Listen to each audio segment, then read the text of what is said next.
Hello दोस्तों, नमस्कार। स्वागत है आपके अपने यूट्यूब चैनल संजय टेक्निकल @21 में। तो चलिए आज की इस वीडियो को शुरू करते हैं। आज का हमारा पहला प्रश्न है, बोर की सिलेंड्रिसिटी तथा राउंडनेस को चेक करने के लिए किसका प्रयोग करते हैं। तो याद रखिएगा, बोर की सिलेंड्रिसिटी तथा राउंडनेस को चेक करने के लिए हम 3 पॉइंट इंटरनल माइक्रोमीटर का जो है प्रयोग करते हैं। तो आपका राइट आंसर है 3 पॉइंट इंटरनल माइक्रोमीटर का प्रयोग करते हैं बोर की सिलेंड्रिसिटी तथा राउंडनेस को चेक करने के लिए। ठीक है, यह जो हमारी क्लास है ये आपकी रिवीजन क्लास हो रही है, तो हम किसी भी क्वेश्चन का ज़्यादा डिटेल्स नहीं करेंगे। फिर भी अगर कोई क्वेश्चन ऐसा है जिससे कोई इंपॉर्टेंट पॉइंट बन सकता है तो उस पॉइंट्स का डिस्कशन में जो आप लोगों के साथ में जरूर करूँगा। तो पहले क्वेश्चन का आंसर याद रखिएगा, बोर की सिलेंड्रिसिटी तथा राउंडनेस को चेक करने के लिए हम 3 पॉइंट इंटरनल माइक्रोमीटर का प्रयोग करते हैं। ठीक है, नेक्स्ट क्वेश्चन आपका सेकंड नंबर क्वेश्चन आपका, गैल्वेनाइजिंग प्रोसेस में माइल्ड स्टील पर किसकी कोटिंग की जाती है। तो याद रखिएगा, गैल्वेनाइजिंग प्रोसेस में जो आपकी माइल्ड स्टील की कोई सीट है तो उस पर हम जिंक की कोटिंग करते हैं, जिंक की परत चढ़ाते हैं। तो सेकंड नंबर क्वेश्चन का हो जाएगा, गैल्वेनाइजिंग प्रोसेस में हम किसका प्रयोग करते हैं, तो जिंक की कोटिंग की जाती है। ये इंपॉर्टेंट क्वेश्चन है, आप इन क्वेश्चन को याद रखिएगा क्योंकि इस प्रकार के क्वेश्चन आपके एग्जाम में पूछे जाते हैं। चलिए नेक्स्ट क्वेश्चन की तरफ बढ़ते हैं। नेक्स्ट क्वेश्चन आपका थर्ड नंबर क्वेश्चन है आपका, किसी बेस मेटल पर कोरोजन प्रतिरोधी मेटल की कोटिंग को क्या कहते हैं। यानी कोई आपकी कोई आपकी माइल्ड स्टील की प्लेट है, ठीक है, उस पर हमें उसको जंग से सुरक्षा प्रदान करने के लिए हम जो है कोरोजन रोधी जो है कोरोजन रेजिस्टेंस मेटल की कोटिंग करते हैं। तो उस प्रोसेस को क्या करते हैं, तो उस प्रोसेस को कहते हैं क्लेडिंग कहते हैं। क्या कहते हैं, क्लेडिंग। किसी बेस मेटल पर कोरोजन प्रतिरोधी मेटल की कोटिंग करने को हम क्या कहते हैं, क्लेडिंग कहते हैं। आप इसको याद रखेंगे।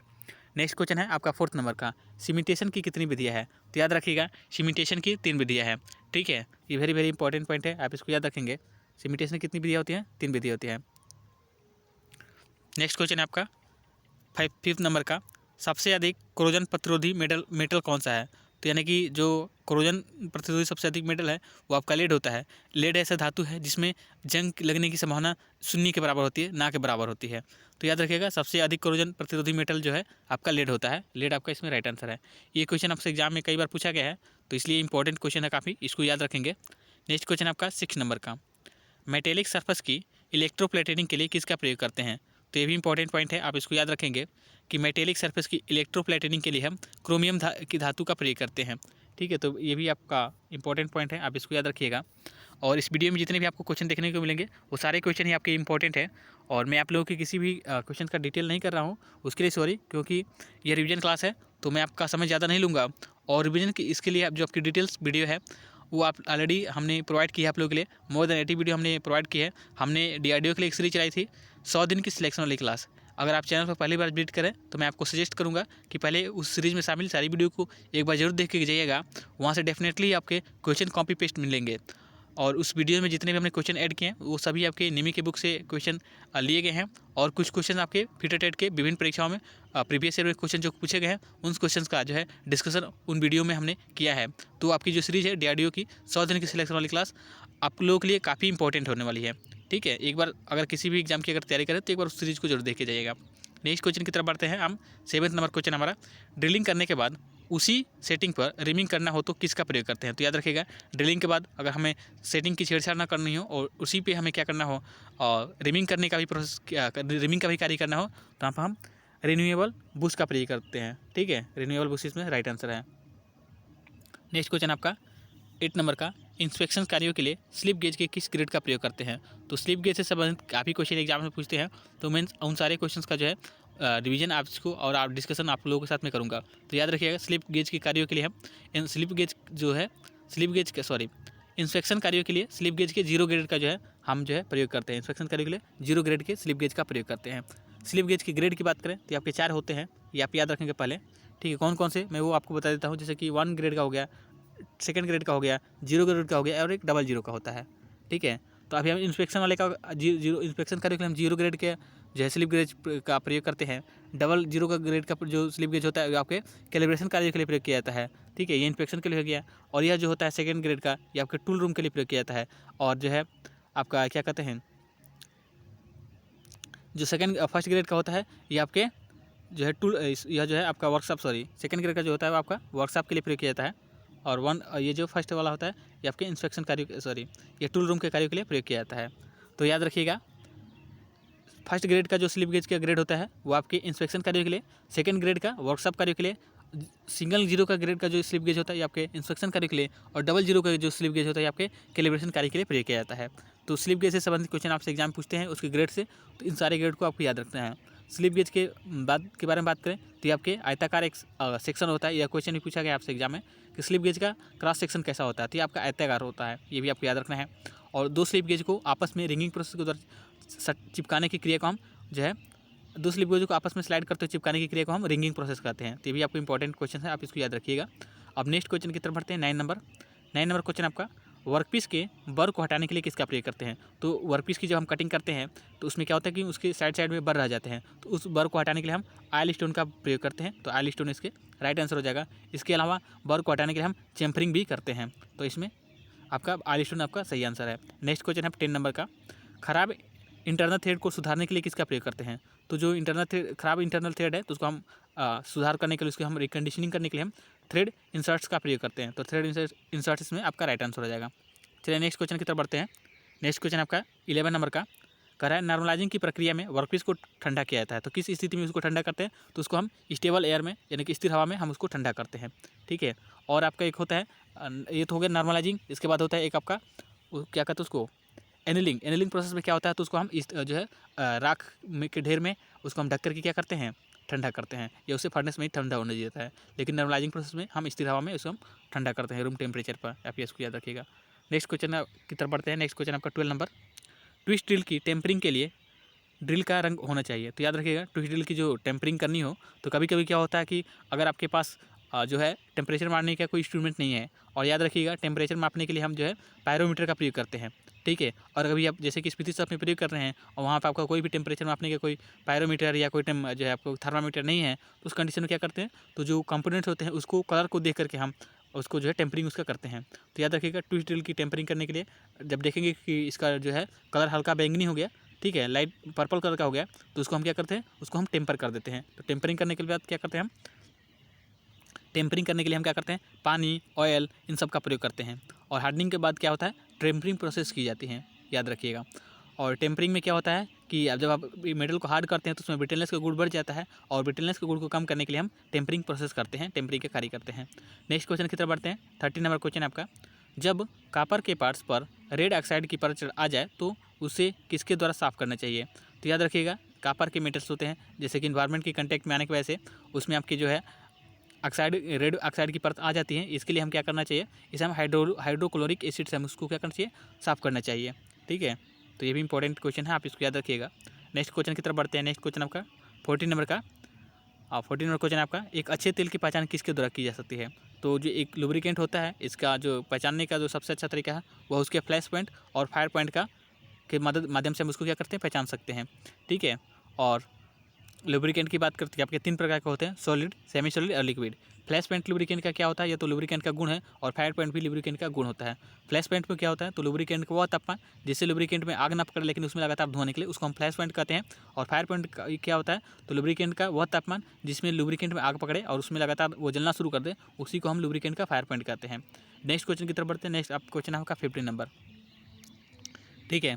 15 नंबर क्वेश्चन आपका, कार्बाइड और सिरेमिक टूल्स की ग्राइंडिंग के लिए किसका प्रयोग करते हैं। तो याद रखिएगा कार्बाइड और सिरेमिक टूल्स की ग्राइंडिंग करने के लिए हम डायमंड व्हील का प्रयोग करते हैं। तो डायमंड व्हील इसका राइट आंसर है। नेक्स्ट क्वेश्चन आपका 60 नंबर, एल्युमिनियम के जाब में टैपिंग करने के लिए किस कूलेंट का प्रयोग करते हैं। तो याद रखिएगा एल्युमिनियम के जाब में टैपिंग करनी हो तो हम कूलेंट के रूप में मिट्टी का तेल का प्रयोग करते हैं। इसके साथ ही माइल्ड स्टील के लिए सोल्यूबल ऑयल, ठीक है, और कास्ट आयरन के लिए कंप्रेस्ड एयर या ड्राई एयर का प्रयोग करते हैं। तो ये भी इंपॉर्टेंट पॉइंट है, ये सारे क्वेश्चन आपसे एग्जाम में पूछे जाते हैं, तो इन सारे क्वेश्चन का जो है आंसर आपको याद रखना है। नेक्स्ट क्वेश्चन है आपका 70 नंबर, जो होल कंपोनेंट्स की पूरी गहराई तक आर पार नहीं बनाया जाता उसे हम क्या कहते हैं। तो ये भी वेरी इंपॉर्टेंट क्वेश्चन है, ये क्वेश्चन आपका डीएमआरसी में पूछा गया है, और अभी आगे वीडियो में आपको और भी इंटरेस्टिंग क्वेश्चन देखने को मिलेंगे, ठीक है। तो वीडियो को लास्ट तक जरूर देखिएगा। और मैं वीडियो तो की जल्दी इसलिए रिकॉर्ड कर रहा हूँ क्योंकि रिवीजन हमारी क्लास चल रही है, तो मैं नहीं चाहता, क्योंकि अभी आपके पास जो भी समय आपका बचेगा वही आपके लिए बहुत आपका कीमती समय है, ठीक है। तो कम समय में आपका अधिक से अधिक क्वेश्चन का रिवीजन हो जाए, ये मैं अपनी तरफ से प्रयास कर रहा हूँ। तो आप लोग थोड़ा सा कंसंट्रेशन के साथ में वीडियो को देखिए, सारी चीज़ आपको क्लियर हो जाएगी। सारी अगर नहीं समझ में आ रहा है तो एक बार वीडियो को थोड़ा सा जो है रिवर्स करके एक बार मतलब कि स्टार्टिंग से फिर एक दो बार वीडियो को देख लेंगे, डेफिनेटली जितने भी मैं पॉइंट्स आपको बता रहा हूँ वो सारा पॉइंट्स आपको क्लियर हो जाएगा। फिर भी अगर आपको कोई पॉइंट में किसी भी क्वेश्चन में कोई डाउट हो तो आप हमें कमेंट्स बॉक्स में जरूर बताइएगा। चलिए नेक्स्ट क्वेश्चन की तरफ बढ़ते हैं। नेक्स्ट क्वेश्चन आपका 17 नंबर कह रहा है कि जो होल कंपोनेंट्स की पूरी गहराई तक या आर पार नहीं बनाया जाता उसे हम क्या कहते हैं, तो उसको हम कहते हैं ब्लाइंड होल।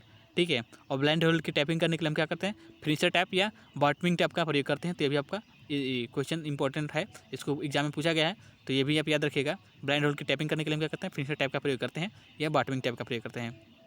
ठीक है, नेक्स्ट क्वेश्चन आपका 18 नंबर का 18 नंबर क्वेश्चन है, ड्रिल ग्राइंडिंग गेज का कोण कितना होता है। तो याद रखिएगा, ड्रिल ग्राइंडिंग गेज का जो कोण होता है वो आपका 121 डिग्री होता है। ये भी इंपॉर्टेंट क्वेश्चन है, ये भी क्वेश्चन कई सारे एग्जाम में पूछा गया है आपसे। तो याद रखिएगा, ड्रिल ग्राइंडिंग गेज का कोण कितना होता है, तो 121 डिग्री होता है। ड्रिल के पॉइंट एंगल की बात करें तो आपका 180 डिग्री होता है। ये इंपॉर्टेंट पॉइंट है, आप इसको याद रखिएगा। ठीक है, नेक्स्ट क्वेश्चन की तरफ बढ़ते हैं।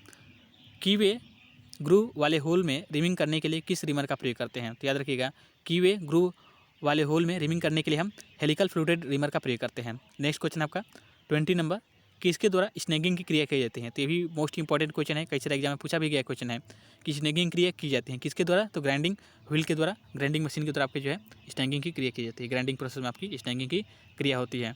नेक्स्ट क्वेश्चन है 21 नंबर का, ग्राइंडिंग व्हील पर एब्रेसिव ग्रेन के बीच कितना अंतर रखा जाता है, कितना अंतर रखा जाता है उसे कहते हैं, सॉरी ये कितना नहीं है, यहाँ पे जितना जो अंतर रखा जाता है लिख लीजिएगा। फिर से क्वेश्चन को करेक्शन कर लीजिएगा इसका थोड़ा। कह रहा है कि ग्राइंडिंग व्हील पर एब्रेसिव ग्रेन के बीच जो, ठीक है, ये आपका जो है जो अंतर रखा जाता है उसे हम क्या कहते हैं, तो उसे हम स्ट्रक्चर कहते हैं। यह आपके नंबरों में होते हैं, जैसे कि 1 से लेकर के 16 नंबर तक ये पाए जाते हैं। ये भी आपको याद रखना है, स्ट्रक्चर कितने होते हैं, 1 से लेकर 16 नंबर तक। एक होता है ओपन और एक होता है डेंस। ठीक है, तो ओपन जो होता है वो आपके 1 से 8 तक होता है, और जो डेंस होता है वो आपका 9 से लेकर 16 तक होता है। तो ये भी आपको याद रखना है। नेक्स्ट क्वेश्चन की तरफ बढ़ते हैं। 22 नंबर क्वेश्चन आपका, सॉरी, हाफ राउंड स्क्रैपर का दूसरा नाम क्या है। तो इसे हम बेयरिंग स्क्रैपर भी कहते हैं, क्योंकि ये क्वेश्चन एग्जाम पूछा जाता है कि बेयरिंग की स्क्रैपिंग करने के लिए हम किस स्क्रैपर का प्रयोग करते हैं। तो याद रखिएगा, हाफ राउंड स्क्रैपर का प्रयोग करते हैं, इसलिए हम इसे बेयरिंग स्क्रैपर भी कहते हैं। नेक्स्ट क्वेश्चन है आपका 23 नंबर का, कहा कि थ्रेड की रिकंडीशनिंग के लिए किसका प्रयोग करते हैं। तो याद रखिएगा, थ्रेड की रिकंडीशनिंग के लिए हम डाई नट का प्रयोग करते हैं। ठीक है, और एक क्वेश्चन आपसे एग्जाम में पूछता है कि नट के आकार की डाई कौन सी होती है, तो आपका जो डाई होता है यह नट के आकार की डाई होती है। ठीक है, नेक्स्ट क्वेश्चन की तरफ बढ़ते हैं। 24 नंबर क्वेश्चन आपका, हाई विस्कोसिटी वाला तेल होता है। तो याद रखिएगा, जिस भी लुब्रिकेंट की विस्कोसिटी जो है अधिक होगी वो अधिक क्या होगा, मोटा होगा। तो ये भी इंपॉर्टेंट पॉइंट है, आप इसको याद रखिएगा। हाई विस्कोसिटी वाला तेल क्या होता है, मोटा होता है। विस्कोसिटी क्या होता है, तो लुब्रिकेंट का वह तापमान जिससे उसके बहाव का पता चलता है। ठीक है, तो तेल अधिक मोटा होगा तो उसकी, इसका मतलब यह क्या है, उसकी विस्कोसिटी अधिक है। ठीक है, नेक्स्ट क्वेश्चन आपका 25 नंबर का, एक कंक्रीट का मिक्सचर 1:2:4 है, यह किसके अनुपात को प्रदर्शित करता है। तो याद रखिएगा, जो 1 है वह आपके इसमें सीमेंट की मात्रा को प्रदर्शित करता है, जो 2 है इसमें यह रेत की मात्रा को प्रदर्शित करता है, जो 4 है वह आप में इसमें रेत जो है पत्थर की मात्रा को प्रदर्शित करता है। तो ये इंपॉर्टेंट क्वेश्चन है, इससे इस प्रकार के क्वेश्चन आपसे एग्जाम में पूछे जा सकते हैं। तो इन सारे क्वेश्चन का जो है आपको आंसर आना चाहिए, इन सारे क्वेश्चन को आप याद रखिएगा। नेक्स्ट क्वेश्चन आपका 26 नंबर का, मशीन की ऊंचाई को एडजस्ट करने के लिए किसका प्रयोग करते हैं। तो याद रखिएगा, फाउंडेशन के समय में मशीन की ऊंचाई को एडजस्ट करने के लिए लेवलिंग बेल्ट का जो है लेवलिंग बोल्ट का प्रयोग करते हैं। तो लेवलिंग बोल्ट इसमें राइट आंसर हो जाएगा। नेक्स्ट क्वेश्चन है, और ये वेरी वेरी इंपॉर्टेंट क्वेश्चन है 27 नंबर का, याद रखिएगा, क्रो बार को और किस नाम से जानते हैं। तो याद रखिएगा, क्रो बार को हम प्राई बार भी कहते हैं। ठीक है, तो याद रखिएगा, क्रो बार को और क्या कहते हैं, हम प्राई बार भी कहते हैं। नेक्स्ट क्वेश्चन आपका 28 नंबर का, मशीन के अनापेक्षित खराबी को से कैसे बचा जा सकता है। अनापेक्षित का मतलब है जो अचानक से खराबी आ जाए मशीन में। ठीक है, तो उसके लिए हम क्या करते हैं, प्रिवेंटिव मेंटेनेंस करते हैं। और प्रिवेंटिव मेंटेनेंस क्या होता है, तो मशीन को ख़राब होने से जो पहले उसकी ट्रीटमेंट की जाती है, उसकी जो मेंटेनेंस की जाती है, उसी को हम क्या कहते हैं, प्रिवेंटिव मेंटेनेंस कहते हैं। और अगर हम मशीन की प्रिवेंटिव मेंटेनेंस करते हैं तो उसमें जो ब्रेकडाउन की समस्या है उसको हम रोक सकते हैं, उसको कंट्रोल कर सकते हैं। ठीक है, नेक्स्ट है आपका 29 नंबर क्वेश्चन, एक वायर शेप के संदर्भ में ये क्वेश्चन यहाँ पे थोड़ा सा मिस्टेक हो गया है, संदर्भ में नहीं है। ठीक है, संदर्भ में IWRC का मतलब क्या है। तो याद रखिएगा, इसका मतलब इंडिपेंडेंस वायर रोप कोर, जिसको हिंदी में हम कहते हैं स्वतंत्र वायर रोप कोर। ठीक है, तो IWS का यहाँ पे फुल फॉर्म ही एक्चुअली पूछा गया आपसे कि IWRC का मतलब क्या होता है। तो याद रखिएगा, स्वतंत्र वायर रोप कोर। ठीक है, नेक्स्ट क्वेश्चन आपका 30 नंबर का, गेट वाल पानी का बहाव किस दिशा में करता है। तो ये आपके स्ट्रेट फ्लो में पानी को बहने की अनुमति देता है। तो याद रखिएगा गेट वाल्व के द्वारा हम पानी के बहाव को नियंत्रित करते हैं, उसको चालू या बंद करते हैं, उसको नियंत्रित नहीं करते हैं। ग्लोब वाल्व के द्वारा पानी के बहाव को जो है नियंत्रित किया जाता है, जबकि गेट वाल्व के द्वारा क्या करते हैं, पानी के बहाव को चालू या बंद किया जाता है। चलिए नेक्स्ट क्वेश्चन की तरफ बढ़ते हैं। 31 नंबर क्वेश्चन है, और 31 नंबर क्वेश्चन आप देख लीजिए। क्वेश्चन है आपका, पाइप असेंबली में लीकेज को दूर करने के लिए किसका प्रयोग करते हैं? तो याद रखिएगा, पाइप असेंबली में लीकेज को दूर करने के लिए हेम पैकिंग का प्रयोग करते हैं। तो हेम पैकिंग इसका राइट आंसर है। ठीक है, नेक्स्ट क्वेश्चन आपका 32 नंबर का, किस गेज का प्रयोग कार्य के साथ साथ लेथ टूल को अलाइनमेंट करने के लिए प्रयोग किया जाता है? तो याद रखिएगा, किस गेज का प्रयोग जो हम करते हैं, तो इसके लिए हम सेंटर गेज का प्रयोग करते हैं कार्य के साथ लेथ टूल को अलाइनमेंट करने के लिए। ठीक है, नेक्स्ट क्वेश्चन आपका 33 नंबर का, कह रहा है टेपर सुराखों को चेक करने के लिए किसका प्रयोग करते हैं? तो याद रखिएगा, टेपर सुराखों को चेक करने के लिए हम प्लग गेज का प्रयोग करते हैं। तो प्लग गेज इसका राइट आंसर हो जाएगा। ठीक है, जितने भी इस वीडियो में आपको क्वेश्चन देखने को मिलेंगे वो सारे ही क्वेश्चन आपके बहुत ही इंपॉर्टेंट क्वेश्चन हैं। अगर आप पूरी वीडियो को देखते हैं तो जो है एचटीज क्वेश्चन आपके आने वाले एग्जाम में इस प्रकार के क्वेश्चन आपके बहुत बार पूछे गए हैं। तो उम्मीद है ये क्वेश्चन आपके आने वाले एग्जाम में भी अगेन जो है आपके रिपीट होंगे। तो इसलिए वीडियो को लास्ट तक जरूर देखिएगा, जो भी क्वेश्चन हम करा रहे हैं। ठीक है, अगर आपको किसी भी क्वेश्चन में किसी प्रकार का कोई डाउट है तो आप हमें कमेंट बॉक्स में जरूर बताइएगा। नेक्स्ट क्वेश्चन है 34 नंबर का, ड्रिल किस धातु के बनाए जाते हैं? तो याद रखिएगा, ड्रिल जो होते हैं हाई स्पीड स्टील के बनाए जाते हैं। और हाई स्पीड स्टील की बात करें तो इसमें आपका टंगस्टन, क्रोमियम और बेरिलियम की कंपोजिशन होती है, जिसमें टंगस्टन 18%, क्रोमियम 4% और बेरिलियम की मात्रा 1% होती है। ये इनका अनुपात होता है। ठीक है, तो याद रखिएगा, जो ड्रिल मशीन होती है वो आपके ड्रिल बिट जो होता है आपके हाई स्पीड स्टील से बनाया जाता है। ठीक है, नेक्स्ट क्वेश्चन की तरफ बढ़ते हैं। 35 नंबर क्वेश्चन आपका, प्लास्टिक के कितनों वर्गों में बांटा गया है? तो याद रखिएगा, जो प्लास्टिक है इनको 3 वर्गों में बांटा गया है। इपॉक्सी, ठीक है, थर्मोप्लास्टिक, थर्मोसेटिंग प्लास्टिक और एग्जास्टर्स, ये आपके 3 होते हैं। इनको 3 भागों में बांटा गया है। नेक्स्ट क्वेश्चन है 36 नंबर का, प्लास्टिक में बिना टूटे किस प्रकार डिफॉर्मेशन होता है? तो प्लास्टिक में बिना टूटे किस प्रकार का डिफॉर्मेशन होता है? तो यह प्रकार का अस्थायी डिफॉर्मेशन होता है। तो इसको याद रखेंगे।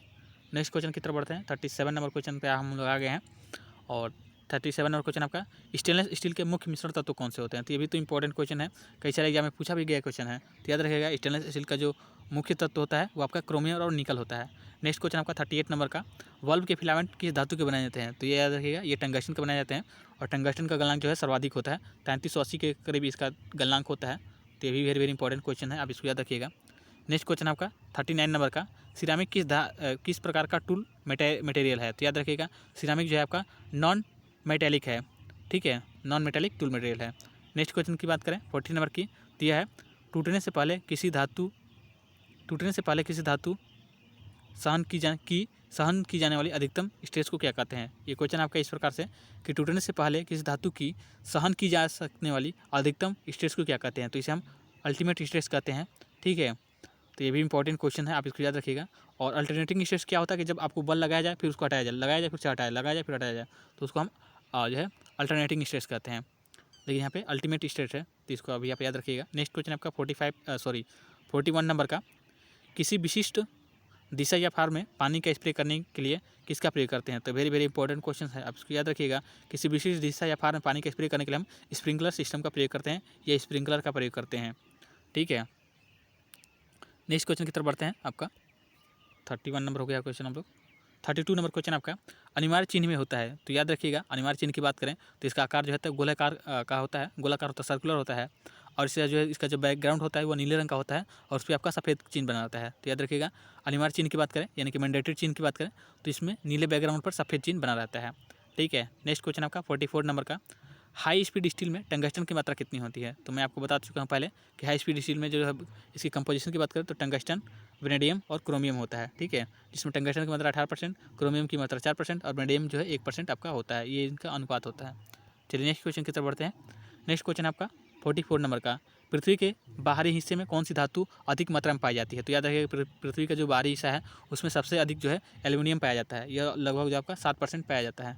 ठीक है, तो ये भी इंपॉर्टेंट पॉइंट है, आपसे एग्जाम पूछ सकता है कितना परसेंट, अगर तो याद रखिए ये लगभग 7% पाया जाता है। नेक्स्ट क्वेश्चन की तरफ बढ़ते हैं। नेक्स्ट क्वेश्चन आपका 45 नंबर का, कह रहा है कि राट आयरन के चेन लिंक बनाए जाते हैं, इसका कारण क्या है?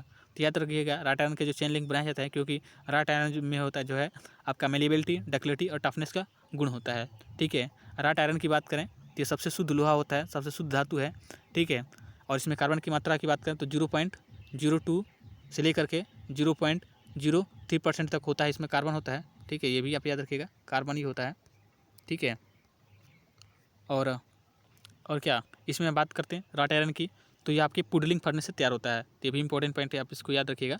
राट आयरन जो है पुडलिंग फर्नेस से तैयार किया जाता है। चलिए नेक्स्ट क्वेश्चन की तरफ बढ़ते हैं। नेक्स्ट क्वेश्चन आपका 46 नंबर, कह रहा व्हाइट मेटल किसका एलॉय है? तो याद रखिएगा, व्हाइट मेटल जो है आपका कॉपर, लेड, टिन और एंटीमनी का एलॉय है। ठीक है, तो ये भी इंपॉर्टेंट पॉइंट है, आप इसको याद रखिएगा। व्हाइट मेटल कॉपर, लेड और टिन का एलॉय है। ठीक है, नेक्स्ट क्वेश्चन आपका 47 नंबर का, रेजिस्टेंस ब्रिजिंग में पावर सप्लाई का स्रोत क्या है? तो याद रखिएगा, रेजिस्टेंस बिल्डिंग में जो है पावर सप्लाई का जो स्रोत है वो आपका स्टेप डाउन ट्रांसफार्मर है। ठीक है, तो ये भी वेरी इंपॉर्टेंट पॉइंट है, आप इसको याद रखिएगा। रेजिस्टेंस बिल्डिंग में हम पावर सप्लाई का जो स्रोत है यह क्या होता है? आपका स्टेप डाउन ट्रांसफार्मर होता है। नेक्स्ट क्वेश्चन है आपका 48 नंबर का, कह रहा है 10 मिलीमीटर से अधिक व्यास की स्टील रिवेट के लिए किसका प्रयोग किया जाता है? तो इसके लिए हम हॉट रिवेटिंग का प्रयोग करते हैं। ठीक है, रिवेटिंग जो है मुख्यतः आपके 2 प्रकार से की जाती है, एक हॉट रिवेटिंग और एक कोल्ड रिवेटिंग। और 10 मिलीमीटर से कम से 10 मिलीमीटर से कम का जो व्यास का जो रिवेट है उसके लिए हम कोल्ड रिवेटिंग, और 10 मिलीमीटर से अधिक व्यास वाले रिवेट के लिए हम हॉट रिवेटिंग का जो है कार्य करते हैं। ठीक है, तो ये भी आपका सही हो जाएगा। इसमें हार्ट रिवेटिंग 10 mm से अधिक हो तो आपकी रिवेट की जो व्यास उसके लिए हम हार्ट रिवेटिंग करते हैं। नेक्स्ट क्वेश्चन है 49 नंबर की तरफ हम आ गए। बस एक क्वेश्चन अब दूर है हमसे इस वीडियो के ख़त्म करने से, तो याद रखिएगा 49 नंबर क्वेश्चन आपका, रिवेटिंग में रिवेट का पिच अधिक हो तो क्या होगा? तो रिवेटिंग जैसे कि आपकी कोई एक प्लेट है, ठीक है, यहाँ पे एक रिवेट कर दिया आप, एक यहाँ पे कर दिए, ठीक है, और अगर ये रिवेटिंग अगर यहाँ पे कर दिया और एक यहाँ पे कर दिया, ठीक है, ये आपकी मान लीजिए कि ये आपकी रिवेटिंग नहीं है, ठीक है, यहाँ पे कर दिए, ये आपकी प्लेट है। तो इसमें क्या होता है, रिवेटिंग में अगर रिवेट के पिच अधिक हो, ये पिच होता है रिवेट के एक हेड से दूसरे हेड के बीच की, इसको हम पिच कहते हैं। ठीक है, और ये अधिक होने पर क्या होता है कि आपकी बकलिंग की जो है समस्या होती है। तो याद रखिएगा, रिवेटिंग में रिवेट का पिच अधिक हो तो उससे क्या समस्या आएगी? बकलिंग की समस्या आती है। ठीक है, ये बकलिंग है, आप इसको याद रखिएगा, थोड़ा सा इसका पॉइंट छूट गया है। नेक्स्ट क्वेश्चन की तरफ बढ़ते हैं। नेक्स्ट क्वेश्चन और आज की इस वीडियो का अंतिम क्वेश्चन है, कार्बोराइजिंग फ्लेम का तापमान कितना होता है? तो याद रखिएगा, कार्बोराइजिंग जो फ्लेम होता है इसका तो तापमान होता है वो 3100 डिग्री सेल्सियस होता है। फ्लेम की बात करें तो आपकी मुख्यतः 3 प्रकार की फ्लेम पाई जाती हैं। ठीक है, कार्बोराइजिंग, ठीक है, कार्बोराइजिंग, न्यूट्रल और ऑक्सीडाइजिंग। ठीक है, फ्लेम कितनी प्रकार की होती हैं? तो याद रखिएगा, ये आपकी 3 प्रकार की होती हैं, कार्बोराइजिंग, न्यूट्रल और ऑक्सीडाइजिंग। यहाँ पे कार्बोराइजिंग की बात की गई है तो आपका 3100 का होता है, 3100 डिग्री सेल्सियस। न्यूट्रल की बात करें तो आपका 3200 डिग्री सेल्सियस। ठीक है, और ऑक्सीडाइजिंग की बात करें आपकी 3300 डिग्री सेल्सियस के लगभग में होता है। तो ये आप याद रखिएगा, फ्लेम आपके 3 प्रकार की होती है, कार्बोराइजिंग, न्यूट्रल और ऑक्सीडाइजिंग।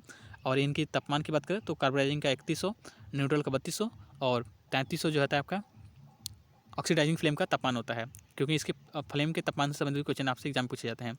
और प्री हीटिंग के लिए हम जो है न्यूट्रल फ्लेम का प्रयोग करते हैं, तो ये भी आप याद रखिएगा। ठीक है, तो ये जो 50 क्वेश्चन थे आज की इस वीडियो में हमने कवर किए हैं, और वीडियो को आपको लास्ट तक देखने के लिए आपका बहुत बहुत धन्यवाद। वीडियो पसंद है तो प्लीज़ वीडियो को लाइक कर, चैनल पर नए हैं तो चैनल को सब्सक्राइब कर लीजिएगा। और हमारी एक सीरीज़ है DRDO के लिए 100 दिन के सिलेक्शन वाली क्लास, अगर आप चैनल पर पहली बार विजिट कर रहे हैं तो एग्ज़ाम देने से पहले उस सीरीज़ में शामिल उन सारी वीडियो को एक बार ज़रूर देख कर कीजिए, डेफिनेटली वहाँ से आपको जो है आपके एग्जाम में बेनिफिट मिलेगा। तो आज की इस वीडियो में इतना ही। वीडियो पसंद है तो प्लीज़ वीडियो को लाइक करके, चैनल पे पहली बार अगर विजिट कर रहे हैं तो मैं आपको पुनः बता देता हूँ कि चैनल को सब्सक्राइब कर लीजिएगा, क्योंकि बहुत सारे लोग हैं जो वीडियो को देख करके भूल जाते हैं चैनल को सब्सक्राइब करना। तो आपसे रिक्वेस्ट है कि प्लीज़ एक बार चैनल को सब्सक्राइब कर लीजिएगा, और डेफिनेटली आपको अगर हमारे साथ में जुड़े रहेंगे तो आपको बेनिफिट मिलेगा। आज की इस वीडियो में इतना ही, मिलता है नेक्स्ट वीडियो में, तब तक के लिए धन्यवाद। जय हिंद।